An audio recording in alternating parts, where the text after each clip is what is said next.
Azərbaycan, odlar yurdum mənim. Sən namusum, qeyrətimsən vətənim.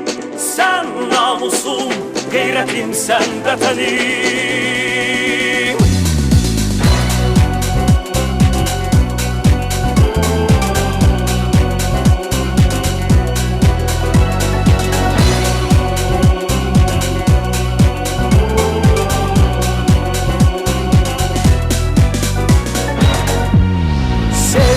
Vətəni, adını tut uca, Qürur ilə söylə vətənim var. Hər bir qarış torpaq nurlu ocaq, İgid oğul vətəni qoruyar. Uğrunda ölən varsa vətən var. Vətən anadır, biz övladıyıq. Vətənə layiq olsaq var olar. Çünki biz bu vətənin adıyıq. Azərbaycan, odlar yurdum mənim. Sən namusum, qeyrətimsən vətənim. Azərbaycan, odlar yurdum mənim.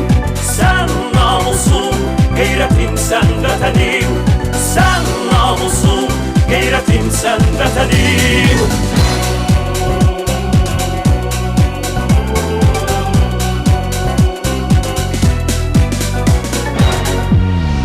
Öz yurdumun vəfalı oğluyam. Vətən mənim canım, varlığımdır. Mən əbədi vətənə bağlıyam. Vətən alın yazım həyatımdır. Uğrunda ölən varsa vətən var. Vətən anadır, biz övladıyıq. Vətənə layiq olsaq var olar.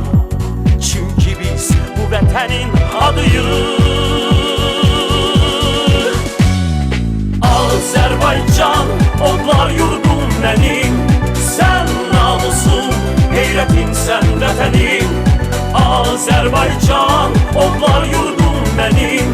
Sən namusum, qeyrətimsən vətənim. Sən namusum, qeyrətimsən vətənim.